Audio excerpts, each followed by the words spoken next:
What's up, my know-it-alls? Well, it's Thursday, and you know what that means. It's time for Star Trek Strange New Worlds, Episode 3.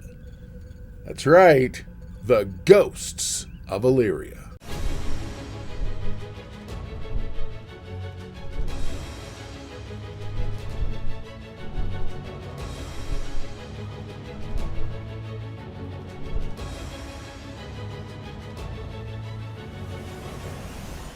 The USS Enterprise encounters a contagion that ravages the ship. One by one, the entire crew is incapacitated except for number one, Una Riley, who must now confront a secret she's been hiding as she races to find a cure and save the ship. Okay, so this episode is just like all the others, of course, been really exciting. However, it focuses on the character of number one. Now, if you watch Trek Talk Tuesday, we talked a little bit about this when we were doing our kind of looking forward to what's coming up segment. And the thing that I was talking about was that in the Ghosts of Illyria, it seems like they're continuing the pattern, which is focusing on a crew member and specifically what they're going through, their journey. These are kind of concentrated versions of things we've seen before in the original series and in the Next Generation back in the day. So this is not new storytelling in terms of being able to focus on a character, give us character-driven arcs, and ultimately be able to see the development of these characters as they kind of proceed through the existing storyline. So the episode begins with us seeing the Enterprise it's pulling on up to a planet, and what's great is you see this massive ion storm. Anybody remembers anything about Star Trek? Ion storms in this in Starfleet? Not a good mix. Yeah. So on the planet, you see we see they lay out the story. And you get your next major reference to genetic manipulation. Specifically, the Illyrians were a species that were trying to get entry into the Federation. You find that out from Spock a little bit later. And so the Illyrians, they did genetic manipulation because of the eugenics war. Starfleet doesn't allow that kind of thing. And so they couldn't be allowed in. Now, these weren't megalomaniacs or despots or anything like that. They were a scientific species and whatnot who ultimately created. Later on, you find out that the Illyrians were essentially, instead of terraforming planets, they terraformed themselves. And so by that I mean, if you go somewhere where, we know for a fact in this particular environment, this thing's bad in the atmosphere. Okay, cool. We're going to genetically modify ourselves so that bad thing doesn't affect us. That's what they were doing. So Pike and number one are kind of looking at the ion storm. The crew has been there kind of investigating and whatnot. And what they do is you see Pike sort of mention, he's like, man, I'm really getting tired of this, how badly, genetic manipulation has caused certain species not to be allowed into the Federation. And so, and then you get this quick shot of a character named Ensign Lance, and Ensign Lance is looking through a cupboard, and while he's looking through said cupboard, you see these like ember things float in the cupboard as light from his flashlight and whatnot. Wherever his flashlight goes, there these little embers are. So then, as the storm starts to increase, they say, "Hey, we'll come back after the storm passes, it blows over." So they get in position to transport, and Kyle up in the ship, transport officer Kyle he's having a problem. So he's going through, he's trying, and you see it almost looks like static on a television. What happens is literally he tries to transport and the transporter fails. So he's trying everything he can, and then he calls down for engineering and for more power, and you see Hammer, who's doing some adjusting, and he's pulling from the ship, and you see a little diagram of the ship, and you understand that he's getting transport power he's pulling power to transport and transporting through all the other transporters on the ship. That's going to be important later, so keep that in mind. So what ends up happening is that Hammer eventually gives him power. You see Kyle, he manages to get the away team on. However, the captain had to go search for Spock because Spock was nowhere to be found. So it's like the search for Spock again. So you see him, and he finds Spock in this little archive room, and he's like, "Can we go, please, before the storm destroys the whole building?" And he's like, "Yeah, let's do that." So they go outside. That's where you see the storm. He tries communicating, and he's unfortunately not able to get a hold of anybody on board the ship. So because of the ion storm issue. So number one tries very much to, she's like, what's going on, this and that, and the transport chief's like, yeah, no, that's not happening, not until this thing passes. So you get your commercial break, or where there should be a commercial, and then which is cut to black, and then you see Una back. She's on the turbo lift, and she's on her way to the bridge. When she arrives at the bridge, she has the it really is terrible, because she has to essentially tell everybody, all right, we had to leave the captain and Spock behind. We're going to work really hard. She tells Uhura, hey, let me know as soon as he's available to talk to you. Meanwhile, Ortegas gets off duty, and she's walking down the hall, and you see Ensign Lance stripping down to a civvy. So, brother decides, you know what? This is the place to do that. And she kind of calls him on it, and he's kind of like, I need the light. So they have these panels. They're vitamin D panels, essentially UV ray panels. It's not uncommon on naval ships, specifically submarines, to have some sort of a place where you can, especially if they're going to be under in deep dive for a while, to have a place where you can get your fix or hit, because as human beings, we obviously have to have vitamin D. And so he's essentially kind of, you get this feel he's looking for some for light and whatnot, and so he's open to this panel, and he's literally rubbing his face all over it, kind of like my cats do, kind of like the know-it-all cats do to me. And so then Ortega's like, yeah, sure, whatever, whatever, get your freak on, I'm fine. And next thing you know, he smashes his head through the panel. Well, clearly that's not good. And it's a clear sign something bad's going on. We then cut to number one, who's in her own quarters, and as she's doing a log of some sort, she puts her hand near a light and is like, ooh, that's nice. And she has to rub on it, and she's real close to it, and then she all of a sudden starts to feel something happening, and you see her do this thing that she lays back and proceeds to Hulk Hogan style rip open her shirt. Calm down, you sickos. It ain't like that. What Una does is she's trying to just she feels a little constricted, and she wants to expose as much of her flesh to the light as possible. And that's when this funny little thing, it reminds me of Extremis, the Extremis effect from Iron Man 3. That's what I said in Trek Talk Tuesday. And so she starts to have this oranginess around her. The orangey thing, the fiery inside, does not pertain to what's happening on the ship. By that I mean, that is not an effect of that. The orange thing is from inside her. That's part of that secret I mentioned at the top. So as soon as that thing happens, she kind of like, and it's gone. She's like suddenly awake, fully aware, very capable. And she's like, oh man. And she calls down to Dr. Mbenga, and she's like, hey, is there anything going on okay with the away crew, away team? And he's like, it's funny you should say that. I got a bunch of them here complaining right now of some things. She goes down to get checked out, and there's concerns. They're worried. They don't know what's going on. So they have to try to start figuring it out. Meanwhile, we cut to the bridge a little later, and she manages to get a hold of the captain, kind of give him a preliminary progress report about what's happening on the ship, and then they lose signal, of course. So then you get this moment where she's trying to go through whatever Illyrian records they have. The computers, they're all classified, and she has to override. But and that's when La'an comes in.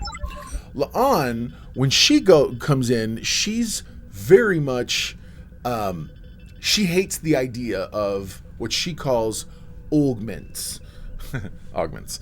I'm sorry, it's her accent. I love it. And so she's talking to specifically number one about this, and next thing you know, she leans on a desk, and a light from a lamp has illuminated near her, and she kind of touches it, and then she full on grabs the lamp and is like, oh, this light is so good. It's like, oh, I love it so much. It's almost uncomfortable at the level to which she is into this lamp on this desk. And then we cut to sickbay, and you kind of get a little bit of a deeper look at the thing. And sickbay's now full, so they realize very much, okay, this is a big problem, and tracking it, so kind of like contact tracking, is being very specific. So Una does the only thing she can. She locks down the ship. They do a level 5 lockdown. Level 5 lockdown essentially means they've quarantined the ship. Everyone has to go. Everyone immediately goes to your quarters, and if you're non-essential, you're in your quarters, you're locked in. Man, that feels a little close to home. It would not surprise me that this episode was written at the height of the pandemic. Because I know they were already planning Star Trek Strange New Worlds prior to that. But I feel like they were putting this whole thing together, they were like, man, we need to go ahead and this is what this needs to be right now. And so it's interesting. Anyway, nice little parallel with real life, with what's going on. So then you get to see Pike, who's essentially pacing, while Spock is like, well, I'm gonna be here. I'm gonna read, and he's got these little things, and there's words on them and whatnot. It's the archive stuff at the library, and so he's like, I believe there's a human adage: a watched kettle never boils. And he goes, first off, it's pot. Okay, a watched pot never boils. And so there's this whole exchange, and he's like, look, you can be snippy all you want. Getting angry and upset is not going to do anything. We need to figure this thing out. And then they get their first really scary sign that this ion storm is getting much worse. And so they're quickly kind of coming to that realization, hey, we got to figure something out. And as they're looking out toward the storm, you see what looks like energy firebirds, or firebirds made of energy. And like there's 2 or 3 of them, and they come swooping around. And literally, Pike's like, you saw that, right? I'm not crazy? No, I saw that. And like, okay. Anyway. So then we cut to a really tight close-up of what looks like Uhura's eye. And she's sweating. So then we pull back, and she's in what looks like her bunk. She's a cadet. She's obviously in some sort of a cadet quarters. And there's light coming from the other side of the little the privacy door, privacy screen door that she's got over her bunk. So she opens it, and her other 2 roommates are literally standing with their arms open, and a simulated sun is smack in the middle of them. And as a result, she shuts off the simulation, and they look at her and they're like, "What are you doing?" And you're like, "Bro, you're burned. These guys are red as lobsters. Even the black guy is red as a lobster." Okay, I trust me. I love going out in this to the lake or the beach, and I'm telling you right now, I don't burn. I get really, really hot. So the fact that this dude is burnt is like, wow. They're clearly sending a sign that this thing is insane. Like, that's the level to which these people are willing to do to get exposure to this light, because this virus that's there is carried on light. So we cut back to sickbay, and Dr. Mbenga expresses, "Hey man, we've had to open up the auxiliary sickbay to handle the overflow." So you're like, wow. And apparently it's all hands on deck. By that I mean you see about 100 different medical people, which makes sense. I don't think it's 100 different medical people, because you probably have about 400 people on the ship. So realistically, you probably have anywhere from 25 to 30 trained medical professionals in order to give enough time to help each individual and whatnot, especially in situations where you may end up needing evacuation and whatnot. So again, it makes sense for Starfleet. So for anybody who's like, well, that seems like an awful lot of people, no, it's redundancy because of your various missions. As you're out in space, there's every possibility you're going to have to suddenly do handle or answer a distress call. So you have to be able to prepare for that kind of scenario. Anyway. So while they're talking, while they're there, you start to find out there's no rhyme or reason. Literally, Chapel at one point is like, yeah, I don't know what to do, because you have crew people who were in close contact with each other who are infected, and then you have Uhura, who was right there with her roommates, but she didn't get infected. So at that point, the chief engineer, Hemmer, comes in, and he's investigating some kind of transport glitches. He's doing the technical side of their little mini investigation. And so he eventually follows, or is followed by Mbenga, who's like, I don't know what you're doing. What's going on? Listen, I have experiments going on here, and you can't, emergency transport, you can't mess with this. And next thing you know, the lights shut off. And so he's like, you're causing problems, and the engineer's like, all right, that shouldn't have affected the lights, whatever. And he leaves. You see right afterwards, dude flicked the lights back on behind him. He was leaning against the wall, and Mbenga flicks the light to shut it off to kind of help inspire him. You find out why a little bit later. So then Una's sitting next to Uhura, and I love the fact that Uhura's all in her nighttime glory, man. Pajamas. She has her little hair thing down that keeps her hair all looking good and nice. And I was like, okay, that's pretty cool. I like it. And literally she's like, so, well, let's have a conversation. And so number one's trying to essentially continue the investigation herself. Cut back to the planet, and you see these energy bird things try to get in the door. So immediately Pike and Spock they struggle and they fight to try to keep it out, and they're like, oh man, what's going to happen here? And the storm's getting much, much worse. And then as they lock the door, you start to hear boom, boom, boom. And he's like, how long do you think that door can last? And Spock's like, I think we need to raise our chances of success. And they start stacking things against the door. Back in Uhura's quarters, number one is essentially trying to isolate what exactly happened. So number one lays down in Uhura's bunk, and she's like, what's going on? This and that. And was it like this? And she's all laying down. And Uhura's like, well, I shut the door because I got to have total darkness in order to get to sleep. So Una shuts the door only to kind of realize, she starts to come to a conclusion. We then cut to sickbay again, and number one is essentially explaining the scenario, and she says that when every single crew member who's been infected, light waves travel around them, and that's ultimately what's carrying it. At the time Uhura was exposed, because she was exposed and she was infected, it was pitch black. It was dark. So the light didn't get to become part of the equation. So now Uhura is technically immune. So what do? That's right. Shut off all the lights. There's nothing creepier than a starship floating through space, all blacked out. So then we go to the ready room, and you see, to the staff room, and you see she's again going through the classified files, trying to figure out what's going on, going through everything and whatnot. And she does come to some conclusions, and then she gets notification that there's a transport room that's about to blow its circuits. So she rushes down. Hammer's trying to beam a piece of the planet's core.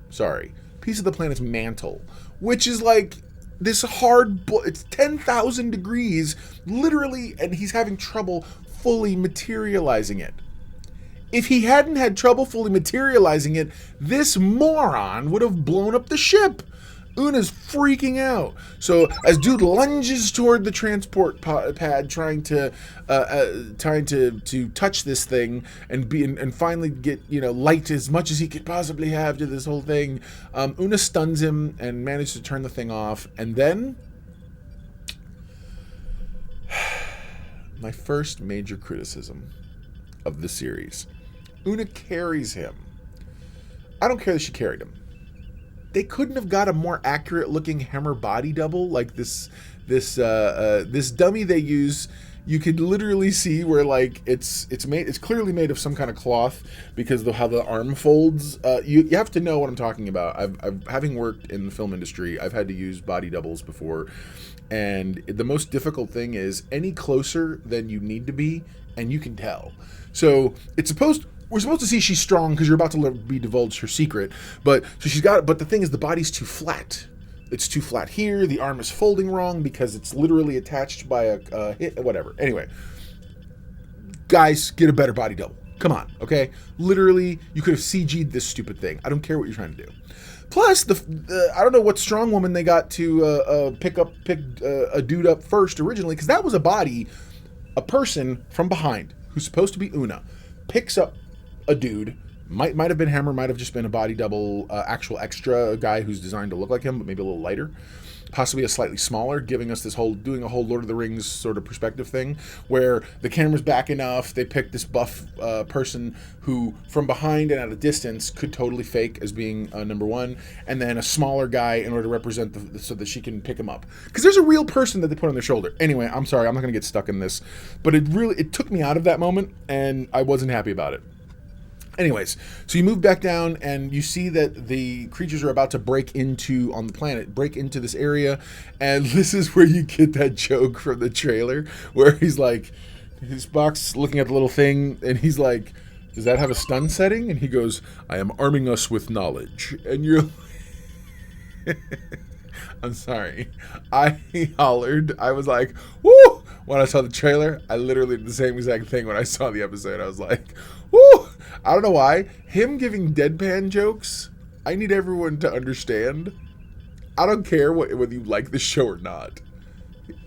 If you do not see some straight up Leonard Nimoy joke, like giving it straight man action going on, like in the original TOS, you are blind, because literally dude is doing amazing. He channels that so well, because when he delivers that joke, it's like, okay, I'm down, I'm here for it. So then they manage to, suddenly Pike's ears pop. And come to find out, the storm has fully ionized the environment. Outside of that room where they are right now, it's deadly to organic life. So these creatures manage to bust through the door. And just at the same time that they break through, and you see the whole thing, they're like a hole opens up and the thing starts kind of pushing through and whatnot.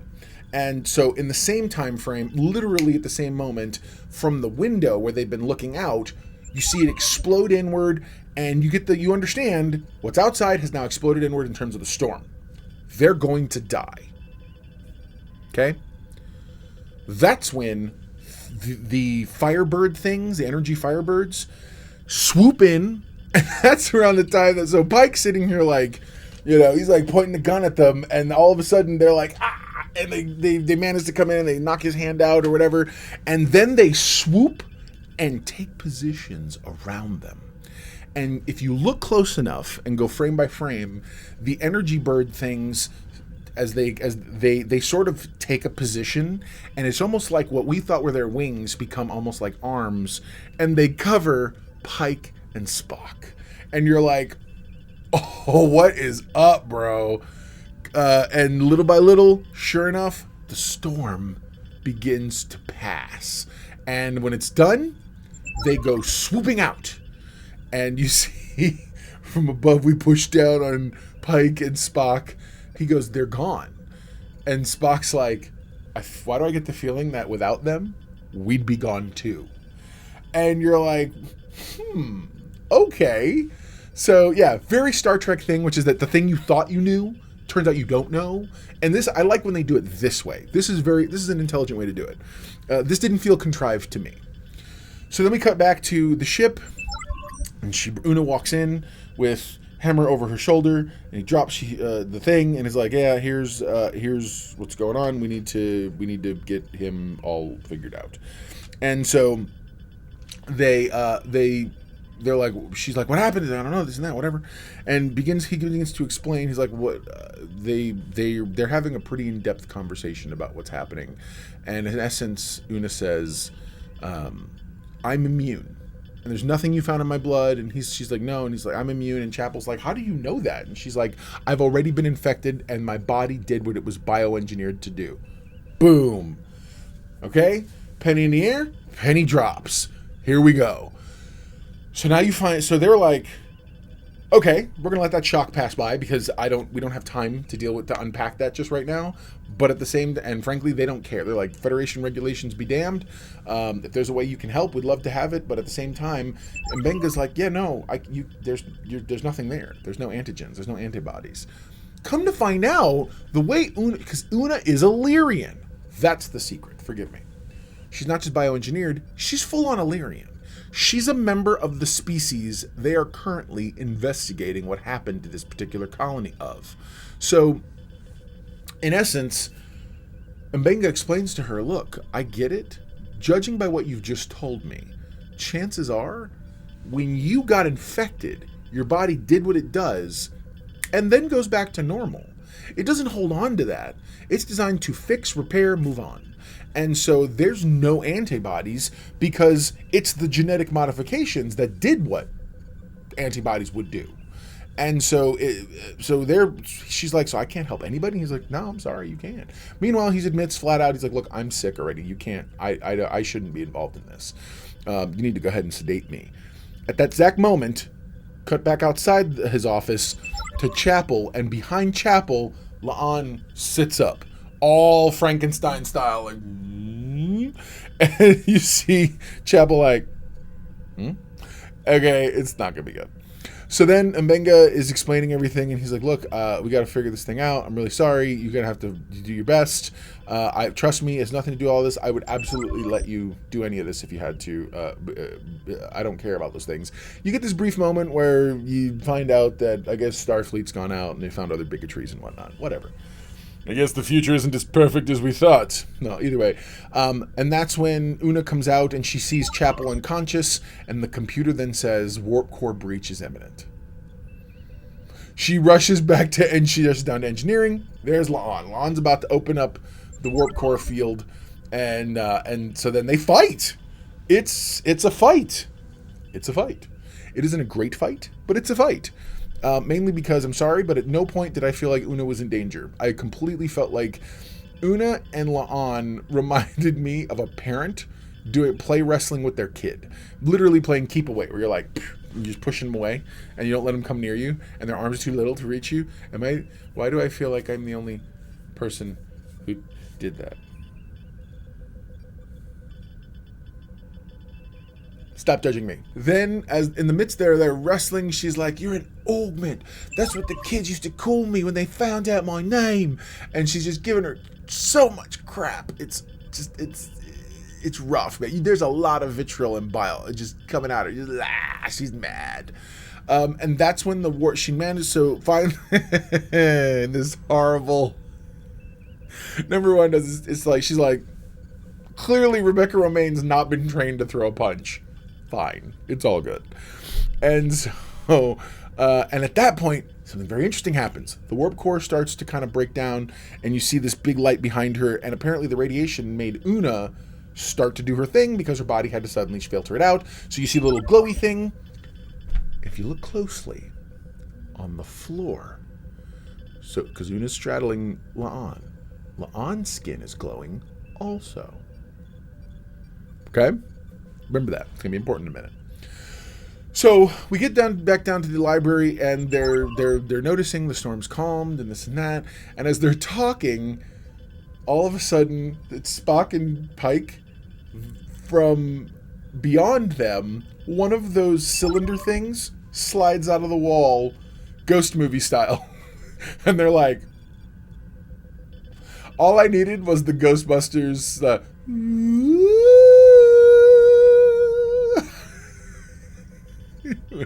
I was just like, okay.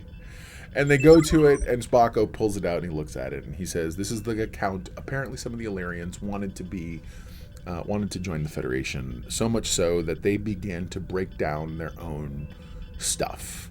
And Spock kind of conjectures that while they were trying to undo their genetic bioengineering, they wound up, there was a group of them that ran off into the storm.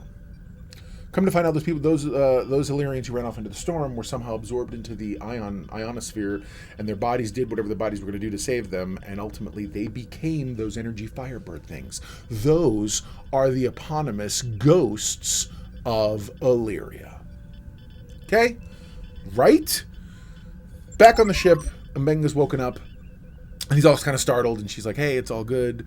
We managed to synthesize a thing. Come to find out, when Chapel walks out and she explains that that even though La'an is not Illyrian, the modifications in Una created a chimeric antibody situation that was imbued inside La'an. Now, I want to believe, most likely, and this is just me kind of, welcome to fan theorying, I think fully that La'an's lineage, because yes, she had a genetically modified ancestor, I believe somehow that allows her, or allowed her, to be able to kind of keep those. I believe the antibodies that are in Una that was able to go over into La'an was able to be held onto by La'an because of that scenario. So, because she's genetically predisposed to genetic modification as a result of her history. They even name drop Khan, by the way, which I was like, okay. So that's 2 series that have talked about Khan recently. You know, someone's gonna have the bad idea to bring him back soon. All I want is, man, give me a Spanish dude. I'm sorry. Give me Ricardo Montalban's great-grandson. I don't care. Anyway, So yeah, it's a pretty interesting scenario. And then of course, Lon and Una have to make up. They're in the equivalent of the quote unquote cafeteria lounge, whatever, talking and whatnot. And they have a moment, and you get to just see dealing with the trauma that Lon's had to deal with. And then Una does the next thing, and then she goes back to Pike, and she essentially tries to resign her commission. And Pike is like, no, you've worked super hard. You've proven everybody and everything Starfleet believed about the Illyrians is wrong. And so he's like, I don't accept your resignation. And we're like, what about when this kid goes? What about when they discover it? And he goes, I'll have that discussion. And so he's willing to take it on. He's willing to say, look, he's willing to take on what this potentially could be. Mainly because, and this is where you also find out the whole thing about the Illyrians not being like Khan, in terms of they're not looking to dominate or dominion. They're looking simply to help and better their ability to survive. And so and it's great. They're essentially a benevolent species who did their thing. I don't know why humans and Starfleet have such a hard time. It's literally where the human race is at this point in time in history, which is that they are about exploring and about the betterment of society and people in general and all that good stuff. So then you get a moment where Una goes to talk to Dr. Benga, and while she's talking to him, come to find out, the transport issue started there. They were not allowed to modify. He did not allow anyone to upgrade the emergency medical transporter in sickbay, because he's keeping a pattern in the buffer. It's pretty awesome. It's a little callback to some stuff. We know it's possible, very much possible. And you find out it's his daughter who has a rare disease, and her prognosis is weeks. So what he does is, every so often, he rematerializes her, has a conversation, and then he puts her back in the transport buffer. And she lives there in a state of stasis, never aging, while she's in the buffer. Thus, and he's like, the reason is because out there somewhere is a race who has the miracle I need. And so now we have a motivation for him, which is great. And so then we get a brief commander's log where she essentially voices all of her trepidation toward the future. She literally is like, I don't know what's going to happen. Everything could go bad. Who knows? And so she, in essence, is saying, and what if I wasn't a hero? What if something had gone bad? What would the captain have said then? I don't like doing that. I feel like it's begging for trouble. So, but yeah, I mean, I understand why she's doing that kind of thing. And we get this really nice coda where Mbenga is materialized his daughter, and they're talking, and he reads her a story. So, yeah, man, there you go. Now you know. And if knowing is half the battle, you're halfway to being a know-it-all yourself. So, what is the know-it-all index for episode 3, The Ghosts of Illyria? I'm going to go ahead and this was a good episode. I enjoyed it. I enjoyed it a lot, actually. I'm going to give it an 8 out of 10. 8 out of 10, this was a really good episode. I liked what they were doing. I didn't really have many issues. The VFX thing is what kept it out of being a 9. Because, dude, I'm sorry. That body double thing was not happening. Like, guys, really? No bueno. I would have gone CGI before I would have let somebody have that dummy thing on there. Anyway, yeah, so there you go, man. I can't wait to talk super more about this series on Trek Talk Tuesday, so join me then. I've also been toying with the notion, because some of you have talked about it, of doing a live stream. So Mrs. Know-It-All and I have thought about we're going to go ahead and do a soon. I don't know when. I'm trying to get the technical side down, because I want to be able to have as many of my toys handy and available to me in order to properly give you guys the kind of Mr. Know-It-All experience that I know you deserve. So I will keep you guys updated about that. For now, Trek Talk Tuesdays is where we're going to kind of go a little deeper into the episode. So if you want to theory craft with me, or also kind of once you've had a chance to see the episode a couple more times, I know I'm probably going to watch it 3 more times before next Tuesday, but come Tuesday, that's where I'm going to really be having some conversation. So do me a favor, go down below. Let me know what you thought. Drop me some questions for next Trek Talk Tuesday that I'll answer. We can kind of start maybe moving in the direction of having some of this Q&A that we talked about doing. But eventually the goal is to go live with that. So, yeah, man. Thanks so much, you guys. I love each and every one of you here in the Know-It-All Nation. Peace. I will talk to you next week. Never forget, everyone loves a know-it-all.